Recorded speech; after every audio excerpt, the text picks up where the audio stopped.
Hello बच्चों, good morning.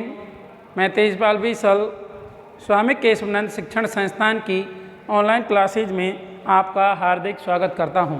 पिछले video में बच्चों हमने प्लास्टिक और संश्लेषित रेशे और प्राकृतिक रेशे, संश्लेषित रेशे और प्लास्टिक के बारे में अध्ययन किया था। अब हम बच्चों अध्याय 4 पदार्थ, धातु एवं अधातु के बारे में अध्ययन करेंगे। तो पहले धातु क्या होता है? वे पदार्थ जो चमकीले होते हैं, वे पदार्थ जो चमकीले होते हैं क्या कहलाते हैं बच्चों? धातु कहलाते हैं। वे पदार्थ जो चमकीले होते हैं सामान्यतः धातु होते हैं। वे पदार्थ जो चमकीले होते हैं सामान्यतः क्या होते हैं बच्चों? धातु होते हैं। जैसे लोहा, तांबा, एल्यूमिनियम आदि। लोहा का प्रतीक होता है बच्चों Fe, तांबा का प्रतीक होता है Cu, एल्यूमिनियम का प्रतीक होता है बच्चों Al। अधातु में क्या हो जाएगा बच्चों? वे पदार्थ जो चमक रहित होते हैं, वे पदार्थ जो चमक रहित होते हैं क्या कहलाते हैं? अधातु कहलाते हैं। जैसे कोयला, लकड़ी, प्लास्टिक, ये क्या है? सब अधातु। धातुओं और अधातुओं के भौतिक गुण।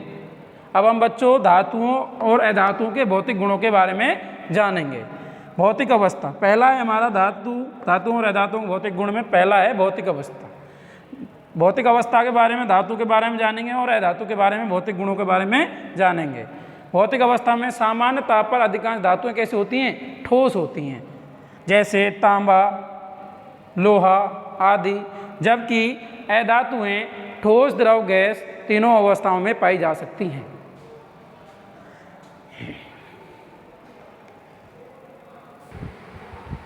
हेलो बच्चों, हमने धातुओं के बारे में पढ़ा था। धातुएं अधिकांश कैसी होती हैं? ठोस अवस्था में, जबकि अधातुएं ठोस, द्रव, गैस तीनों अवस्थाओं में पाई जाती हैं।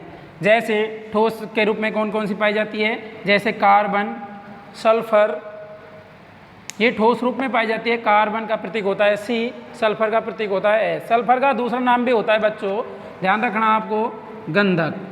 सल्फर का दूसरा नाम क्या है बच्चों? गंधक भी होता है। सल्फर का दूसरा नाम गंधक भी होता है बच्चों। ठोस रूप में कार्बन और सल्फर, द्रव रूप में ब्रोमीन गैस पाई जाती है Br। और गैस के रूप में कौन सी गैस पाई जाती है? Oxygen, nitrogen. ऑक्सीजन गैस का सूत्र होता है O2, नाइट्रोजन गैस का N2। अगला है बच्चों हमारा धातुओं और अधातुओं के भौतिक अवस्था में दूसरा है रंग। धातुएं अधिकतर धूसर या ग्रे रंग की होती हैं। धातुएं अधिकतर कैसी होती हैं? धूसर या ग्रे रंग की, जैसे लोहा, Fe। जबकि अधातुएं विभिन्न रंग की होती हैं। जबकि अधातुएं कैसे रंग की होती हैं? विभिन्न रंग की, पीली भी हो सकती हैं, हरी नीली भी हो सकती हैं। जैसे सल्फर कैसा होता है बच्चों? पीला होता है। गंधक होता है जो पीला होता है, सल्फर गंधक। क्लोरीन गैस हरी नीली होती है बच्चों। क्लोरीन गैस कैसी निकलती है बच्चों? क्लोरीन गैस हरी नीली दिखाई देती है हमें। तीसरा टॉपिक है बच्चों हमारा चमक। तीसरा टॉपिक क्या है बच्चों? चमक। धातुओं में विशेष चमक होती है, जबकि अधातु क्या होती हैं? चमक रहित होती हैं। धातुओं में विशेष चमक होती है जिसे धात्विक चमक कहते हैं। जैसे सोना, चांदी, एल्यूमिनियम, तांबा आदि। सोना का प्रतीक होता है बच्चों Au, चांदी का प्रतीक होता है Ag, एल्यूमिनियम का प्रतीक होता है बच्चों Al और तांबा का प्रतीक होता है बच्चों Cu। तो ध्यान रखना है बच्चों आपको, जो शुरू का जो अक्षर है वो कैपिटल लिखना है और दूसरा अक्षर है वो स्मॉल लिखना है। सोना चांदी का तो आप इस तरीके से भी ध्यान रख सकते हो बच्चों। आपकी जो मम्मी है अपने पापा को कैसे बुलाती है? आपके पापा को Ag, नहीं सुन रहे क्या? तो चांदी का तो किस तरीके से ध्यान रह जाएगा आपका? इस तरीके से। आपकी मम्मी क्या बोलती है घर पे अपने पापा को? Ag, नहीं सुन रहे क्या? तो चांदी का कैसे ध्यान हो जाएगा बच्चों? Ag। इस तरीके से आप चांदी का ध्यान रख सकते हो। और सोना का कैसे ध्यान रखोगे बच्चों? सोना का भी ध्यान रखोगे बच्चों। कॉलेज में जो लड़कियां होती हैं वो अधिकतर क्या होती हैं? जैसे कोई लड़का होता है तो ए मिस्टर AU, तो कैसे ध्यान रखोगे आप? तो सोना का इस तरीके से आप ध्यान रख सकते हो प्रतीक। जबकि अधिकांश अधातुएं चमक रहित होती हैं। अपवाद हीरा व आयोडीन। अपवाद हीरा व आयोडीन ये अपवाद हैं। अधिकांश अधातुएं तो कैसी होती हैं, नरम होती हैं, मुलायम होती हैं, लेकिन ये अपवाद है, हीरा और आयोडीन कैसी धातुएं होती हैं, ये ठोस रूप में पाई जाती हैं।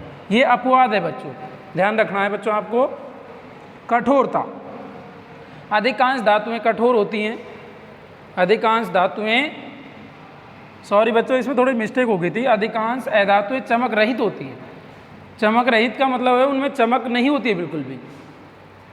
अपवाद है इसमें हीरा व आयोडीन, ये अधातु होते हुए भी ये इनमें बहुत चमक होती है तो ये अधातु, लेकिन ये अपवाद है। ये क्या होती हैं, हीरा बहुत चमकीला होता है, आयोडीन भी चमकीली होती है, तो ये अपवाद है बच्चों। अगला है चौथा टॉपिक बच्चों हमारा कठोरता। अधिकांश धातुएं कैसी होती हैं, कठोर होती हैं, जबकि अधातुएं नरम होती हैं।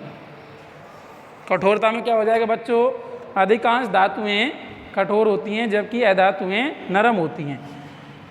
कठोरता, अधिकांश धातुएं कठोर होती हैं। अपवाद सोडियम और पोटेशियम, सोडियम और पोटेशियम, सोडियम का प्रतीक हो जाएगा बच्चों Na, पोटेशियम का प्रतीक हो जाएगा बच्चों K। तो एक प्रश्न बनता है बच्चों इस पे, ऐसी दो धातुओं के नाम लिखिए जिन्हें चाकू से काटा जा सके। ऐसी दो धातुओं के नाम बताना है आपको जिनको चाकू से काटा जा सके। तो क्या उत्तर हो जाएगा बच्चों, आपको क्या बताना है उसमें, सोडियम और पोटेशियम। अब आपको ये भी ध्यान रखना है बच्चों, सोडियम का प्रतीक Na होता है, पोटेशियम का प्रतीक K होता है। जबकि अधातुएं नरम होती है, अधातुएं कैसी होती है बच्चों, नरम होती है। अपवाद क्या हो जाएगा बच्चों इसमें, हीरा। हीरा क्या है, इसका अपवाद है। हीरा अधातु होते हुए भी क्या है, ये कठोर होता है। कैसा होता है बच्चों, कठोर होता है।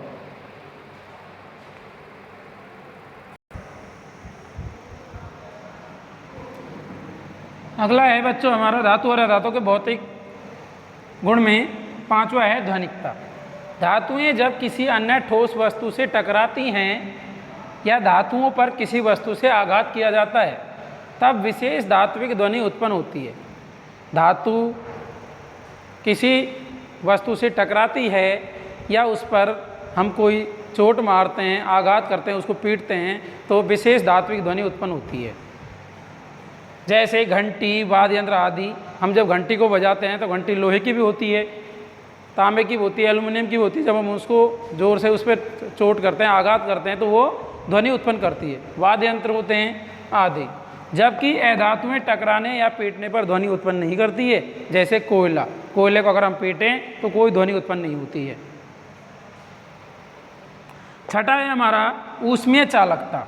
ऊष्मीय चालकता में क्या होगा बच्चों, धातुएं ऊष्मा की सुचालक होती हैं जबकि अधातुएं ऊष्मा की क्या होती हैं, कुचालक होती हैं। धातुएं ऊष्मा की सुचालक होती हैं, जैसे चांदी ऊष्मा की सर्वोत्तम चालक है, चांदी ऊष्मा की सर्वोत्तम चालक होती है। जबकि पीबी लेड जो शीशा होता है वो सबसे कम चालक धातु होती है। इस चीज़ को ध्यान रखना बच्चों। जबकि अधातुएं ऊष्मा की क्या होती हैं, कुचालक होती हैं, उनमें से कोई विद्युत धारा प्रवाहित नहीं होती है।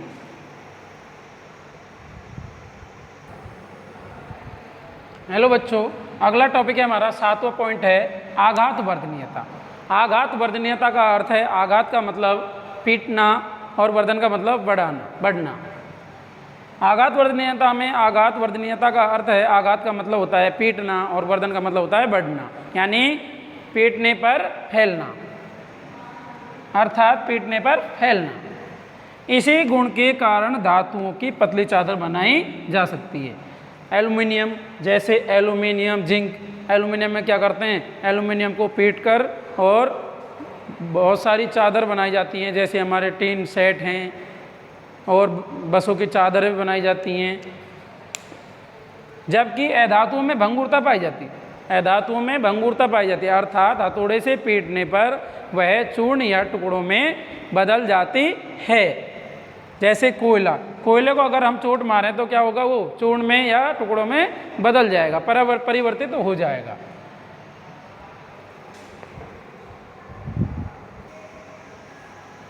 हेलो बच्चों, 8वां पॉइंट है हमारा विद्युत चालकता। धातुएं विद्युत की सुचालक होती हैं। चांदी Ag विद्युत की सर्वोत्तम चालक होती है। चांदी का प्रतीक होता है Ag, चांदी विद्युत की सर्वोत्तम चालक होती है।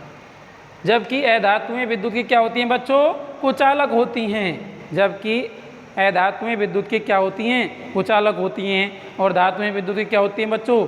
सुचालक होती हैं। और अधातुएं कुचालक। चांदी विद्युत की सर्वोत्तम चालक होती है। अधातुएं विद्युत की कुचालक होती हैं। अपवाद, इसमें अपवाद है ग्रेफाइट। ग्रेफाइट क्या है? विद्युत का सुचालक होता है। ग्रेफाइट है तो अधातु बच्चों, लेकिन ये क्या है? विद्युत का सुचालक होता है। ग्रेफाइट अधातु होते हुए भी विद्युत का क्या होता है? सुचालक होता है। इसलिए क्या है बच्चों? ये अपवाद है, ध्यान रखना बच्चों इस चीज़ को। अगला है हमारा 9वां तन्यता। धातुओं का वह गुण जिसके कारण उसे खींचने पर आसानी से तार में बदल जाता है, तन्यता कहलाता है। अधिकांश धातुओं में तन्यता का गुण पाया जाता है, जबकि अधातुएं भंगुर होती हैं। अधातुएं क्या होती हैं? भंगुर, यानी उनको खींचने पर नहीं बढ़ाया जा सकता। तन्यता का मतलब उनको पतले तार में बदला जा सकता है। थैंक यू बच्चों, नेक्स्ट वीडियो में हम फिर मिलेंगे।